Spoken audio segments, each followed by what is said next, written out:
दोस्तों आइए हम आज बीएड सेकेंड ईयर का क्वेश्चन देखते हैं। सामाजिक अध्ययन की प्रकृति व विशेषताएं। सामाजिक विज्ञान की बात की जाए तो सामाजिक विज्ञान मानव जीवन के सामाजिक जीवन का अध्ययन सामाजिक विज्ञान में किया जाता है। जैसे कि मानव का रहन सहन, मानव की पहले की पुरातन सभ्यता क्या थी, या प्राचीन काल में मानव किस तरह से रहते थे, किस तरह से अपनी जीविका का जीवन निर्वाह करते थे, वो सब सामाजिक विज्ञान में उसका जो है अध्ययन किया जाता है। इस विषय में जो है सम्मिलित होते हैं आपको इतिहास, भूगोल, नागरिक शास्त्र, समाजशास्त्र आदि। सामाजिक विज्ञान का शाब्दिक अर्थ होता है समाज का विज्ञान, अतः जो कि समाज से संबंधित हो, जो समाज से रिलेटेड हो। इसका जो परिभाषा जेम्स हेमिंग के अनुसार दिया गया है कि ऐतिहासिक, भौगोलिक, सामाजिक संबंधों तथा अंतर संबंधों का अध्ययन ही सामाजिक विज्ञान कहलाता है। सामाजिक अध्ययन जो है वो दो शब्दों से मिलकर बना है।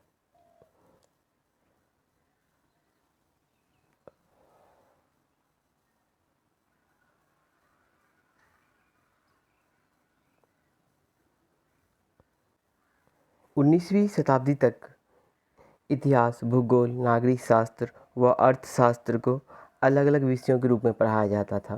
पहले आप देखे होंगे कि 2000 ईस्वी से पहले जो था वो उसमें इतिहास, भूगोल, नागरिक शास्त्र, समाजशास्त्र, अर्थशास्त्र सभी की जो किताबें थी, वो पुस्तकें थी, वो अलग अलग थी। पतली पतली सी किताबें आती थी, सब अलग आती थी। 1892 से अमेरिका में सर्वप्रथम इन चारों विषयों के एकीकृत रूप में पढ़ाया जाने लगा। और सबसे पहले अमेरिका में जो है इस चारों विषयों को एक विषय में कर दिया, जिसे सोशल स्टडीज़ के नाम से पढ़ाया जाने लगा, जिसे सामाजिक अध्ययन रखा गया। यहाँ पे आप हिंदी में सामाजिक अध्ययन बोल सकते हैं। 1911 में कमिटी ऑफ 10 ने इन विषयों में समाजशास्त्र को भी शामिल कर लिया। मतलब पहले जो था इतिहास, अर्थशास्त्र, भूगोल और नागरिक शास्त्र ही उसमें था, समाजशास्त्र को बाद में शामिल किया गया। 1916 में इस विषय को एक विषय के रूप में मान्यता प्रदान की गई तथा उसका नाम जो है सामाजिक अध्ययन रखा गया। सामाजिक अध्ययन की अगर हम बात करते हैं तो आप आसान शब्दों में ये समझ सकते हैं कि समाज के क्रियाकलापों के, समाज में जो भी घटना घटित होती है उसका जो अध्ययन होता है। जैसे समाज में बच्चे हैं, बड़े हैं, बूढ़े हैं, उनका रहन सहन, या समाज में कोई घटना घटित हुई, जैसे हम वर्ल्ड वॉर की बात करें या प्रीवियसली जो भी घटना घटी है उसका अध्ययन ही सामाजिक अध्ययन कहलाता है। अब हम बात करते हैं सामाजिक अध्ययन की प्रकृति व विशेषताएं की।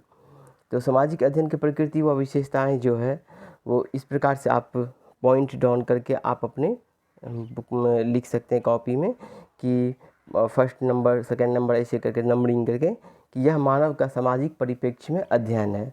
मतलब ये मानव के द्वारा मानव के लिए ही अध्ययन किया जाता है। यह निरंतर परिवर्तनशील विषय है। आप ये जानते हैं कि सामाजिक अध्ययन में आज ये घटना घटी, कल वो घटना घटी, मतलब घटनाओं का जो है हमेशा एक आपस में पुनरावृत्ति होती रहती है। यह जो है यह निरंतर जो है परिवर्तनशील विषय है, यह प्रगतिशील विषय है। इसे प्रगतिशील विषय की तुलना भी की जाती है। इसकी प्रकृति सामाजिक होती है। अब ये तो निश्चय ही है कि आप समाज की कोई अध्ययन करें, घटनाओं का अध्ययन करें तो सामाजिक ही होगा। इसकी प्रकृति सामाजिक होती है।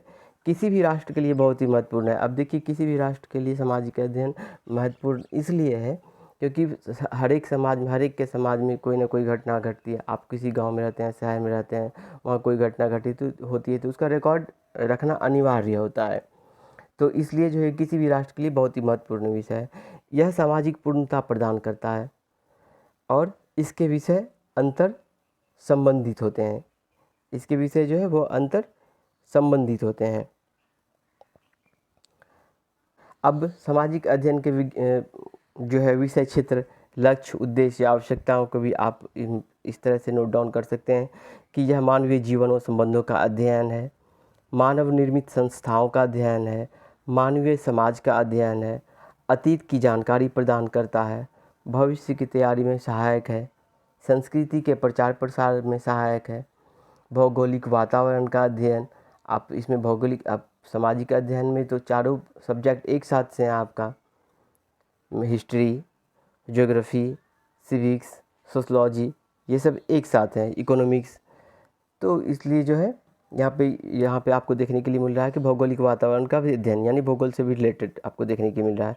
भौतिक संसाधनों का ज्ञान प्रदान करने में सहायक है, आय के स्रोत की जानकारी प्रदान करने में सहायक है, राष्ट्र की व व्यक्ति आय में वृद्धि करने में भी सहायक है, समायोजन की प्रवृत्ति का विकास करने में भी सहायक है, और प्रजातंत्र की शिक्षा प्रदान करने में भी ये सहायक है।